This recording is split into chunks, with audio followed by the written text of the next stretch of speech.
Hello, everybody, and welcome to another My Music. What a tremendous week it's been already this week. We've had certain people on some of my social medias trying to have a go. What are you on about? Go away. Go crawl back into the hole that you're in. But for all of you lovely people that have been nice as well, thank you so much. And that's a lovely, lovely thing. And that's what you get when you're out there in front of lots of people. Some people like it, some people don't like it. Some people get offended because you're seemingly breaking the rules. Other people love you because you're breaking the rules. That's just the way it is. As a creative, and my guest today, Layal, you found that yourself, that as you sort of push a little bit, some people come back, some people really love it. You just have to take the rough with the smooth. Yeah. Oh, yeah, for sure. I think that's part of the package. It's part of the way. We should be talking to Layal about her life in music after this. Keep on, don't stop.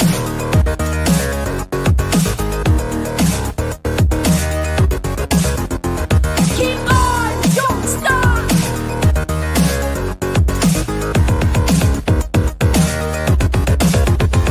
Keep on, don't stop.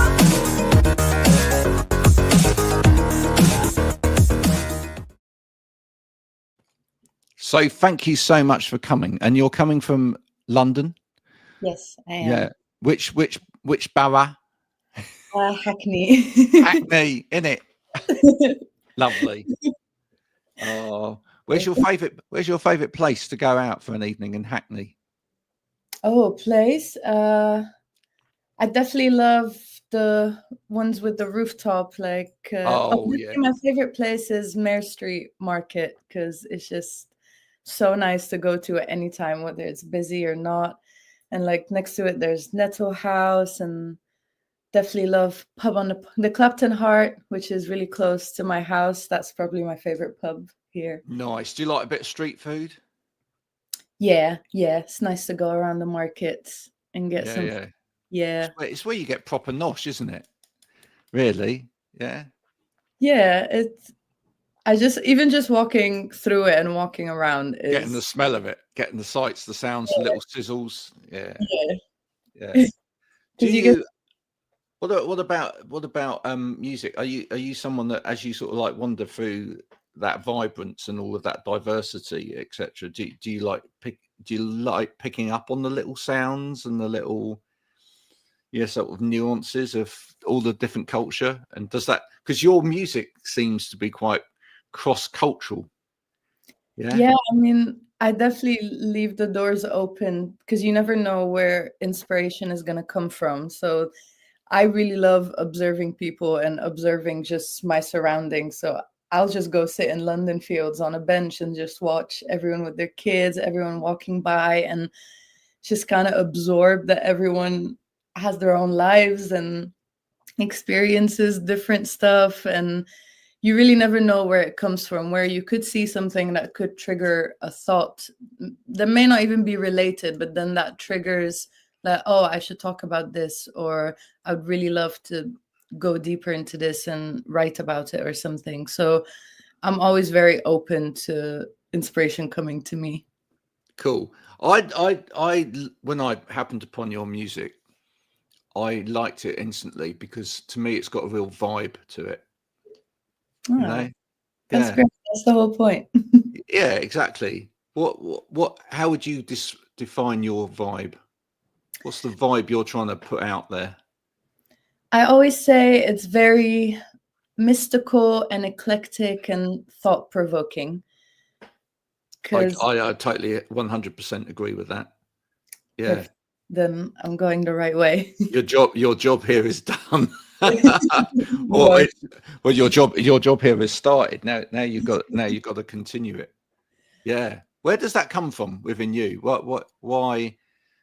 I think I see music as such a big platform. It's one of the things that everybody in the world everybody listens to music. So I think is the best way to use it is to kind of trigger conversations that maybe people hadn't thought about having before. Especially I love to talk about, mental health and being authentic to yourself and not being scared to present yourself the way that you want to. And like how you were saying about the negative comments and stuff, it's just something that comes with it. But the fact that you're not bothered about it means that you're just being true to yourself. Like, this is what came out of me naturally, and that's how it is. And music is art, and art is meant to be discussed by people and not be liked by everybody. I would find it weird if everybody liked my music. That would mean that I'm doing something wrong, because there's no way you can appeal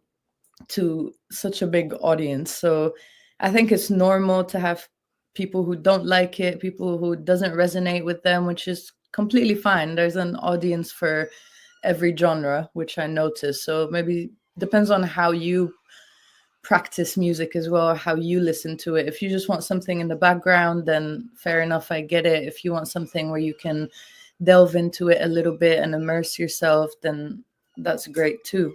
Yeah. Do you feel too many people like just have music in the background though these days without ever listening? Probably. I mean, I see it being super easy to just let the algorithm let the algorithm play songs for you, and just don't try to just listen to what's in the charts now or what's on the big playlist now. And it's very limiting. I've tried really hard to not let that happen, because even when I go on these big playlists, I feel like this is all the same. Like, I'd rather just listen to artists that were around years ago, or artists that haven't blown up yet. And so I make it like an assignment for me to listen to new and old music, like just to keep up with what's going on and listen to their influences as well, and see where that comes from. Yeah. Oh, we have this conversation at home all the time. I mean, I'm a much bigger music fan than my wife, for example. I'd say she's more of a listener, a hearer of music, right? She just likes it to be on and whatever, but wouldn't necessarily like granulate down into actually sitting and choosing to listen to something. But then what happens is she'll pick a playlist, put it on the old, digital platform, and then she'll go, oh, I don't like this, thinking it should be right because, it's come under this banner and it's not what her tastes are. And I just think, well, do you know what? Make your own playlist then. And curate it for yourself. Yeah, put the time in and curate it, and then you'll like everything on it, or go looking. In my case, go looking for it 24 hours a day, and then end up with the weirdest playlist on the planet. But that's great.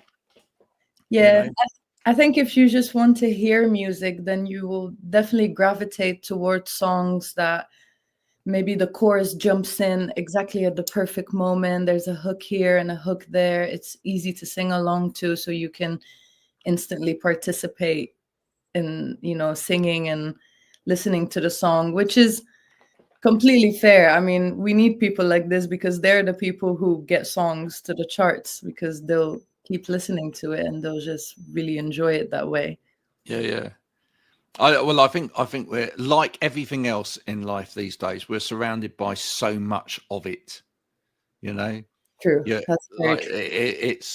it's why half of the world is switched off to stuff as well. You talk to a lot of people, they say they don't know what's going on in the news because it's such information overload that they literally just have to hide from it, and only kind of switch into it when they need to. Which is, it's kind of dangerous in a way as well, because I remember as a kid, I would actually watch the news. I'd switch the TV on and watch the news because I wanted to know what was going on in the world. It was part of needing to, or wanting to know about a bigger world, right? And then when the internet came along, and then all of this gubbins comes along and whatever, it's almost like now we're switched into it and we can see everything 24 hours a day. It's too much. And the same with music, right? I feel there's some days there's almost too much.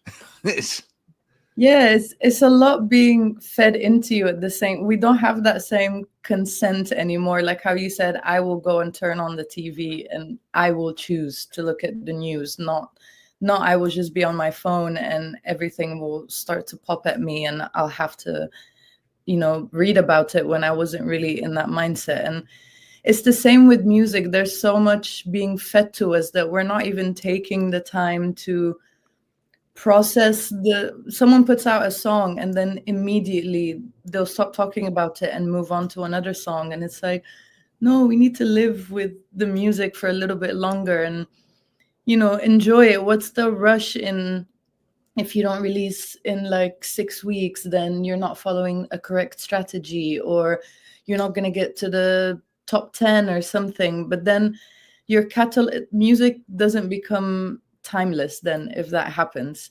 And I think that's why we still gravitate to older music or music in the 90s, even early 2000s, because it was made to stay for a while. It was made to be played in clubs.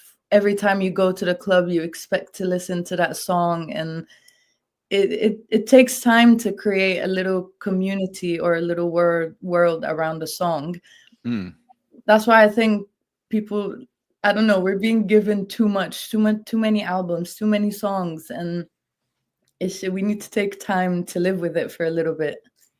Do you think it's a good time at the moment musically as well, though? I mean, I'm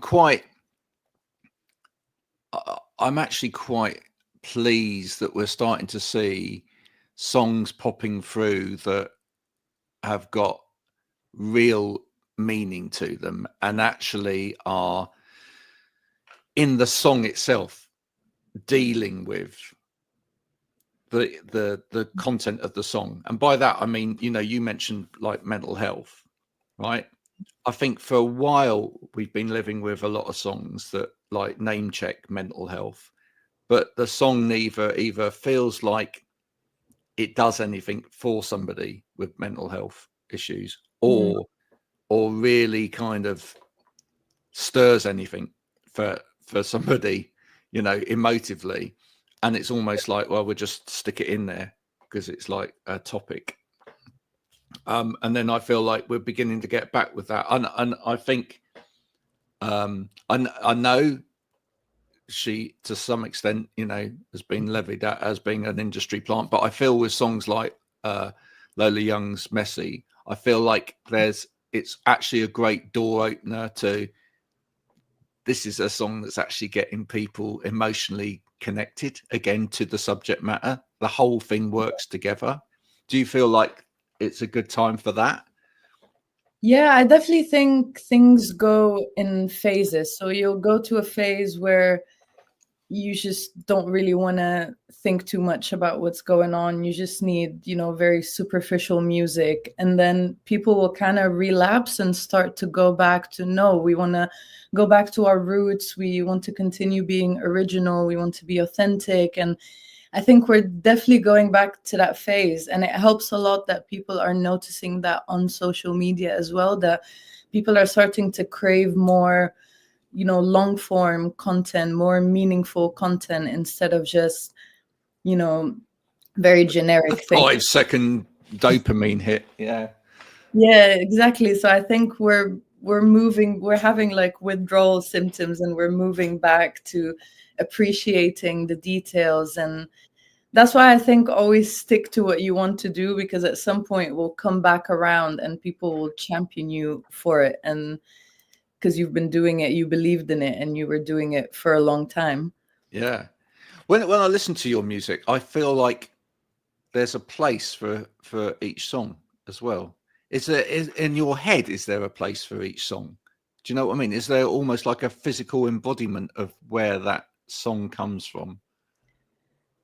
Yeah, for sure. I mean, it's when you have a song, it's just you have a certain color in your mind or a certain vision or something. And I think I really built on that when I worked on the short film that I made for the EP with my friend Pedro, who's an amazing artist as well. And it really helped that he also envisioned the same things. When we thought of Medina, we were thinking like a fairy, an outdoors area, big trees, lots of plants. And then other songs were more like, no, had like a sexier vibes with the color red everywhere. And it definitely, that's how you see it when the more you sing it or when you're writing it or something, and it starts to shape up into this world that you want to create for it, which I really enjoy, because it's just, it might not make sense to people on the outside, but it's like, this is exactly how I want it to be. What do you feel like people get when they inhabit that world? I think, well, my aim at least, that for a few moments they do feel like they've maybe went to another world for a little bit. And nice, because we all need that. Yeah, that's the whole point, is to just have a little break from the real world and kind of go into that, whatever the artist is trying to create for you. And I really love for the experience to be immersive. Like every little detail that you listen to, I want you to hear something that like, oh, she actually thought of putting that here, or I just paid attention to that lyric and it's actually very deep, or it makes sense. So I definitely love to create that bubble. And I think from what people have been saying to me, I feel like they kind of see that as well about me. Yeah, because it seems to me there's a bit kind of almost a dichotomy in society at the moment. On the one hand, we produce these amazing, I mean, things like AI and CGI and whatever can produce the most amazing, realistic looking alternative worlds, and music can take you to a completely different place. And then on the other hand, we seem to be more and more fascinated with kind of reality TV and sort of just seeing inside everyday life and trying to understand everyday life, Yeah. And I wonder whether we actually learn more. I don't know what you think. Do you feel like we learn more about ourselves actually when we escape from ourselves than when we actually look at ourselves in a mirror? I'm not sure that we particularly understand ourselves when we do that. Yeah, I think probably you're most yourself when you're in a comfortable space, probably like in your house or in your room, or where you feel like there's no one here to judge me if I thought this. There's no one here to tell me this is a bit too cringe if I did that. Yeah. So I think that's why it's important for you to have your own time by yourself to kind of see, like, am I who I want to be? What kind of person do I see myself as in a few years? And start to work towards that, because eventually people's opinions, like, even if you obsess over it, they're not obsessing over it. So if you're just wasting time trying to please people or follow trends or something, people are not gonna remember it and be like, oh yeah, this person didn't really seem to have a personality, but they followed all the trends, so we remember them. Yeah, I mean, I remember really vividly the talk that Annie Lennox gave about David Bowie when he died, about actually the biggest thing that kind of David Bowie did for everybody was help us to see the world in a different way. And that was, I mean, that's really the art of a true artist, isn't it? Yeah, no, I agree. And he fully stayed, true to himself until people caught up, and now people see him as a fashion icon or a music icon. And he just really believed, you could tell that he believed in his vision and knew exactly how he wanted to present himself. And people eventually catch up. I think people are very drawn to authenticity, so they notice when you are being yourself. And I think people really like that. Even if they don't realize it, they just find themselves like, drawn to it. So I think people can see through that, and they really especially if it's someone who may not have maybe the bravery or the courage to do it for themselves and be transparent like that, but they love seeing other people do it. And I think this is inspiring for people. Like, people will eventually look at it and be like, oh, I'd love to have that kind of confidence, or maybe I should believe in myself, and people will catch up. Like, no one's going to see your vision the same way that you see it ever. Yeah. So you have a big team to like make it obvious. But just before we came on, I was telling you about Ray, and you know, you mentioned Amy Winehouse. Was Amy Winehouse quite a big influence for you? I think so. Yeah, she's just very cool. You know, she's one of those people that kind of did things her way, and she had that very style, which if she came on now, people would think, oh, this is not very mainstream or commercial, and maybe someone would have stopped her or something. But she became a commercial artist who's singing jazz and blues and something that you wouldn't really think would be topping the charts now. She definitely had a vibe, right? She Yeah, definitely had a vibe. she had a look. I think it comes with a look, with the hair, with the fashion, everything kind of merged together and made sense. Yeah. It wasn't just, I'm gonna listen to a song and that's it. It's like, no, I'm gonna hear the pain through her voice that this horrible thing happened to her. And she's definitely one of the greats. And I think in the beginning, especially when I first came to London, like, her music were always the songs that I'd love to cover, and I just thought she has a great voice, obviously. So yeah, so it's just people, I'm very drawn to people like this, that like, wow, she really did not care at all and did exactly what she wants. Well, someone's getting arrested today, aren't they? Outside. Yeah. Oh my word. So, oh dear, either that or they're returning someone's handbag. I don't know. It's something's going on there today in that area. If you're in Hackney and you've caused that, you know, you're interrupting here. You're interrupting an artist talking. Just stop it. Put it back. Stop shoplifting. You don't need that extra deodorant. Honestly. Talk to me about your new music. So I'm working on, there's a new song that I'm going to be putting out soon, and I'm really excited to put it out because, so last year my main goal was to collaborate with people and kind of see myself in their sounds. What can I do with it to add my touch to it? And it was really nice and very educational for me that I can, you know, go in between genres and I can work with different kinds of people and learn how everybody, you know, goes through the process of starting a song to finishing it. And this year I kind of wanted to go back to my own roots and my own sound that made me feel like, oh, this is my own unique sound. So I'm doing that this year, and I'm just really excited. Like, it was very easy to write. And actually, the start of the process, I was writing a song that was about me being content and happy with myself for the first time in a long time. And for some reason, I don't know why, not that there's anything wrong with talking about that, but it's just, it didn't really resonate with me. I felt like there's so much happening in the world right now that it needs to be addressed, and it would feel weird to just go on a song and just talk about how, well, I'm happy, so what's the problem?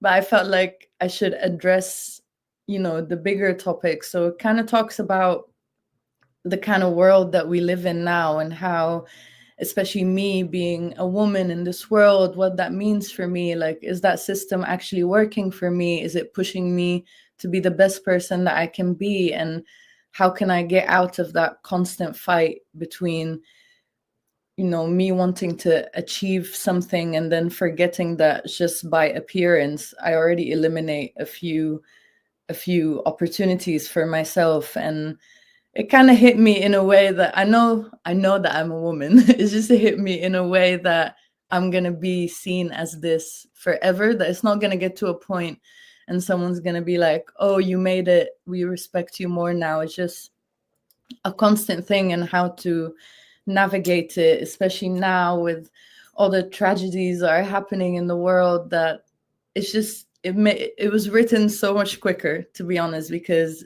it was on my mind. I'm sure it's on everybody's minds, and I felt that it needed to be addressed.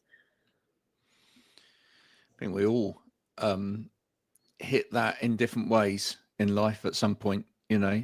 That we're shaped by circumstances. We're shaped by you know, the privilege that we may or may not have had growing up. We're shaped by the color of our skin. We're shaped by the gender that we are. We're shaped by the, you know, the choices of relationships that we have, what, you know, what sexuality we choose to, you know, follow, our education. We get shaped, and or society looks at things in a particular way. I mean, that's the great call for anybody that's talking about equality, diversity, and inclusion, isn't it?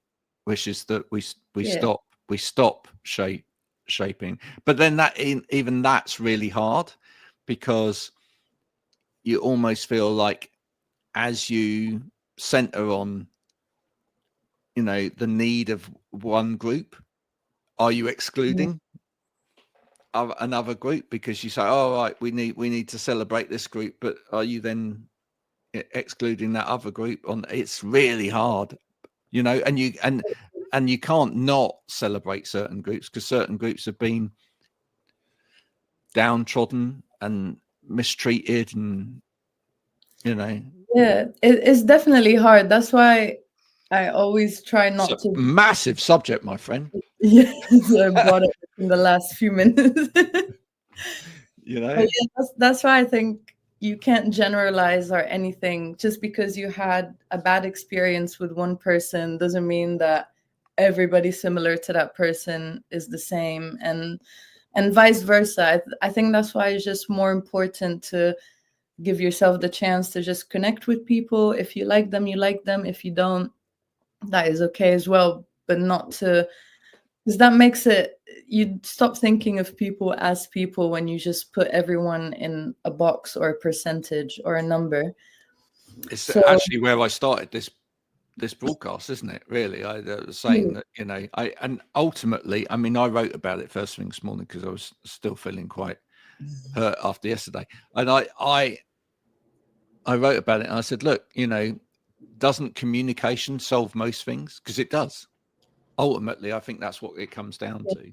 So this is a song about communication in a way, really. Yeah, and it kind of starts off as like, what's going on, like what's happening in the world, I'm feeling helpless, but then it kind of transitions to like, you know what, I made it through and I'm coming out better. And so it kind of goes into a hopeful ending, and I feel like it makes me feel powerful. It makes me feel like I'm taking agency of my own narrative and how I want to be perceived, and I'm putting it out there, and I think that it's achievable.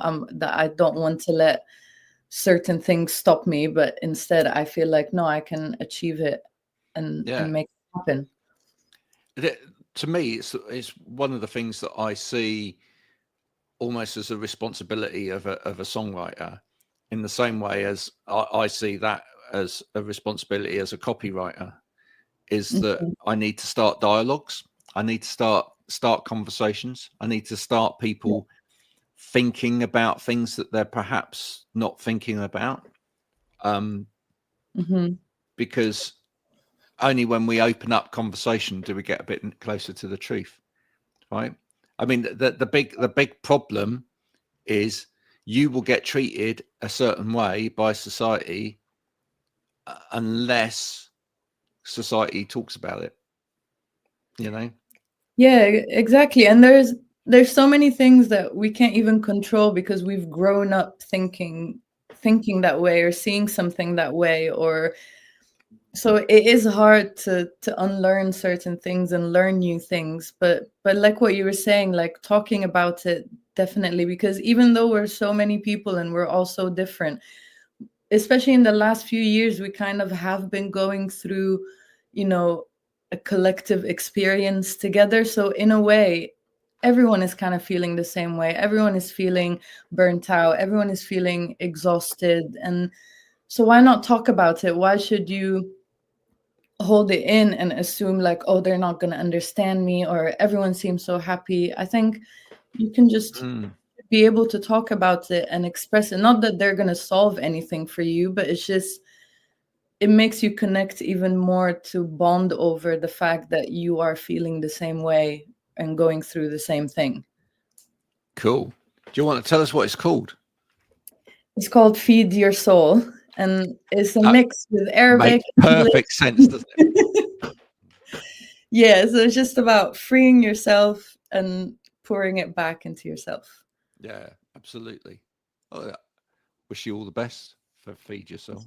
I think I you know, sounds like a perfect work. Would you like to see, is that part of the ambition for you, to see yourself not just to grow as an artist, but maybe at some point be seen, or your legacy to be seen as someone that helps make a change? Would you like that? Definitely. I think since I was younger, I was like, when I was a kid, I was like, I can't wait to be in a position where I can save all the stray dogs, or where I can go on platforms and talk about, you know, important topics and raise awareness for things. So that's why I'm excited to build my platform, because I want to be able to have an impact and, you know, grow with the people and educate ourselves. Love that. Love that. Folks, this is a wonderful Layal. She's changing the world one song at a time.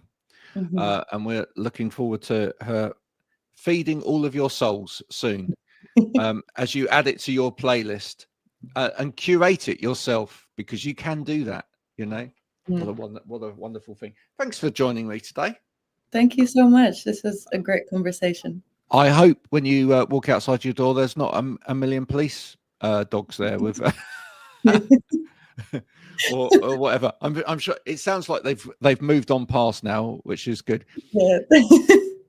Folks, if you've enjoyed this conversation now, do go and check out Layal's music. That's the best thing to do. And if you enjoy it, do stop and actually talk to her on Instagram. We can talk to people that make music. It's fine to do that. You don't have to just listen to it on the dot in the corner of your room and then, you know, carry on your day.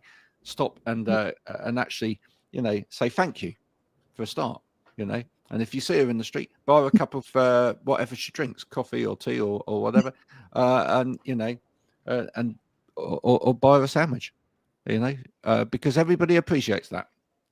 Everybody appreciates that.